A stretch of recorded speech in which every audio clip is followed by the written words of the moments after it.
Olá, amigos do Instagram, tudo bem com vocês? Meu nome é José Silvio, sou advogado previdenciarista em Cachoeiro de Itapemirim, no Espírito Santo, dono da página Previdência Descomplicada 2020 no Instagram. Por favor, sigam lá, @Previdência Descomplicada, e do canal Previdência Descomplicada aqui no YouTube.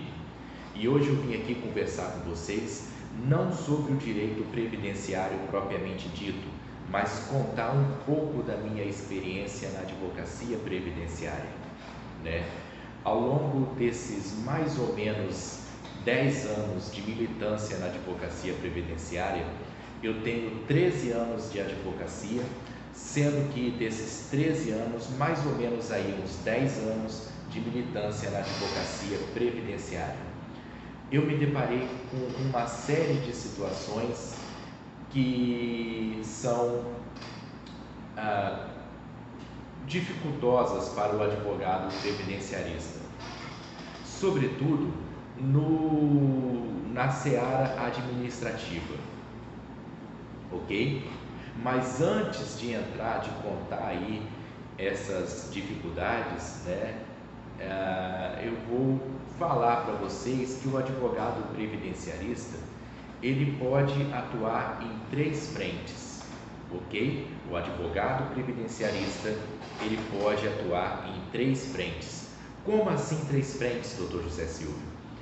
Veja bem, você pode ser um advogado que atua perante o regime geral de previdência social, e aí você vai advogar em favor do segurado do INSS, trabalhador de carteira assinada, trabalhador avulso, contribuinte individual, empregado doméstico, né? Segurado especial, trabalhador rural, segurado especial, pescador artesanal. Você vai atuar em favor dessas pessoas, defendendo os direitos dessas pessoas junto ao INSS. Mas o advogado previdenciarista também pode atuar perante o regime próprio da Previdência Social, tá? São regimes previdenciários distintos. E quando eu falo aqui em regime próprio, eu estou falando do servidor público, seja ele federal, seja ele estadual, seja ele municipal, nos municípios, porque não são todos os municípios, nos municípios que instituíram um regime próprio de previdência social. Aqui na minha cidade, por exemplo, em Cachoeiro de Itapemirim, no Espírito Santo, é o IPACI. E você também pode atuar no regime privado, na previdência privada, ok? Na previdência privada. E a previdência privada pode ser uma previdência privada aberta, que é aquela previdência complementar, aquela previdência privada que você contrata perante uma instituição financeira, ou pode ser uma previdência privada de caráter fechado.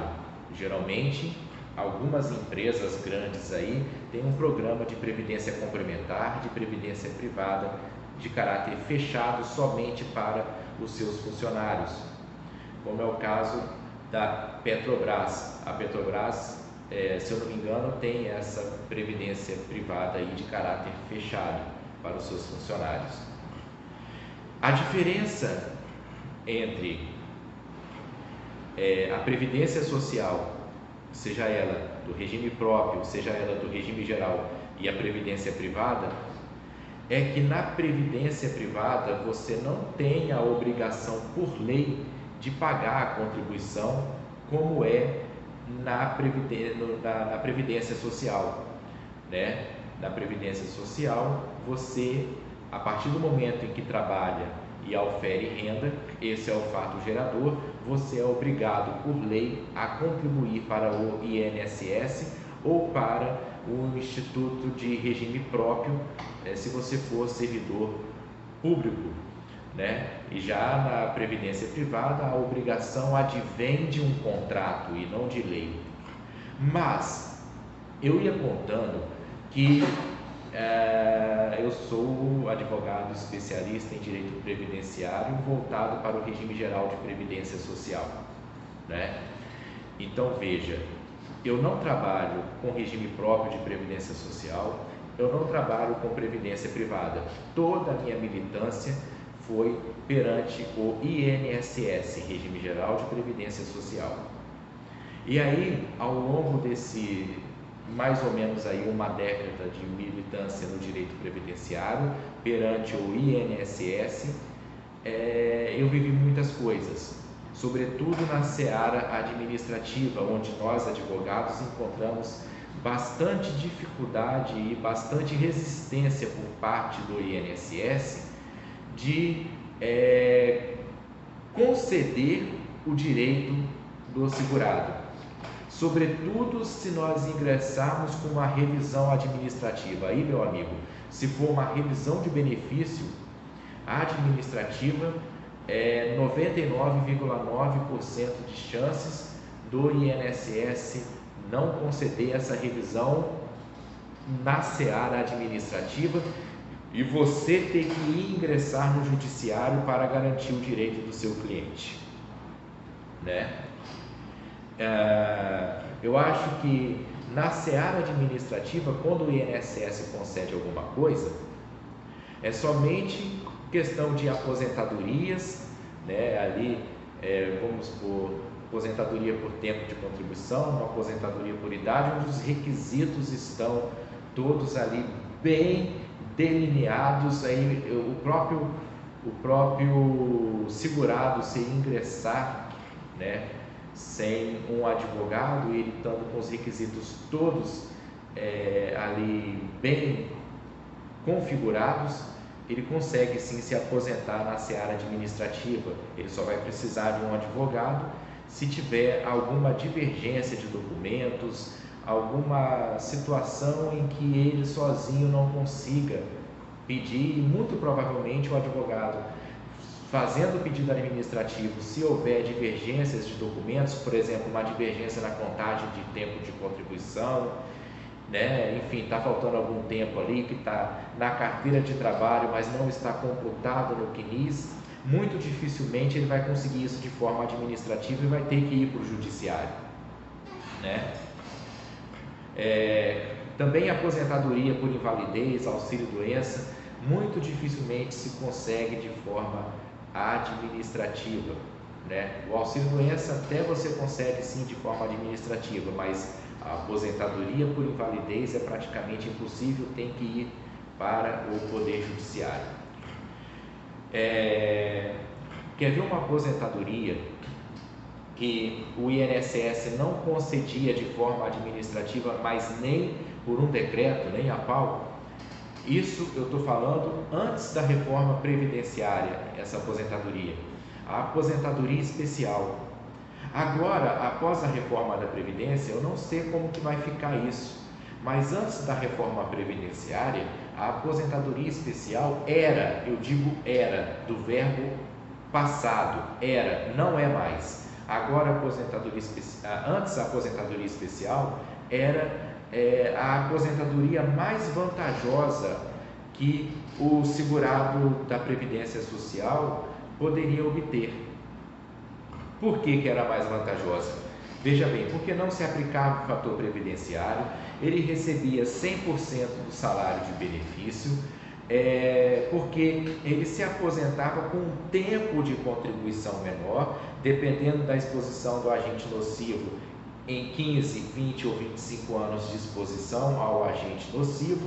Então era uma aposentadoria super vantajosa, isso eu digo antes da reforma previdenciária, tá? Em que o INSS parecia que esquecia a existência dessa aposentadoria, e aí o que ele fazia? Ou ele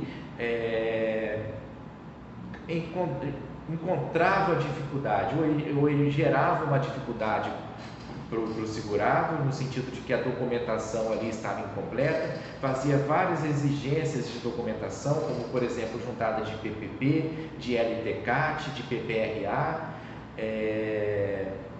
de documentos para comprovar a especialidade, sendo que muitas vezes o segurado não conseguia mais o PPP, seja porque a empresa não existia mais, enfim. trazia uma série de dificuldades, onde o segurado só conseguia essa aposentadoria perante o Poder Judiciário. Agora, realmente eu não sei como vai ficar, porque após a reforma, a aposentadoria especial, como ela era, ela acabou. Ela só teve o nome de aposentadoria especial. Mas hoje eu digo que aconteceu o inverso com a reforma da Previdência. Ela que era a aposentadoria mais vantajosa, eu digo a vocês que é a aposentadoria menos vantajosa. Por que eu digo isso? Porque tem previsão de idade mínima, o cálculo da aposentadoria mudou absurdamente, muito dificilmente ele vai receber 100% do salário de benefício. Então, de repente agora com a piora, talvez o INSS conceda até administrativamente, né? Então tem várias dificuldades ali do INSS colocar obstáculos, empecilhos para sempre negar o direito do cliente. E aí você tem que ir para o Poder Judiciário. E no Poder Judiciário existem alguns obstáculos também. Graças a Deus, eu até vi um vídeo no YouTube falando sobre isso. Graças a Deus, aqui na minha cidade, pelo menos comigo, nunca aconteceu.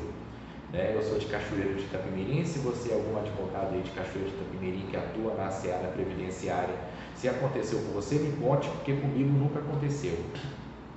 Mas um colega advogado de outra cidade estava narrando um caso em que ele estava numa aposentadoria rural, onde tinha que ter audiência para comprovar o período rural do cliente, e foi forçado ali um acordo, onde se ele não fizesse o acordo, ele tomaria uma canetada. O que é uma canetada? Ele tomaria uma improcedência. Absurdo essa atitude do juiz ali da cidade do colega, Mas a gente tem que estar preparado a tudo. E digo para você, um advogado previdenciarista, ele tem que ter muito cuidado. Todos os advogados têm que ter, mas o previdenciarista ele tem que ter uma atenção redobrada na análise dos documentos do cliente, porque se você analisar os documentos do seu cliente de forma errada, você pode trazer um prejuízo para o seu cliente, ou até mesmo não aposentar o seu cliente, Então, toda vez que você for analisar o documento, você tem que ser um advogado investigativo.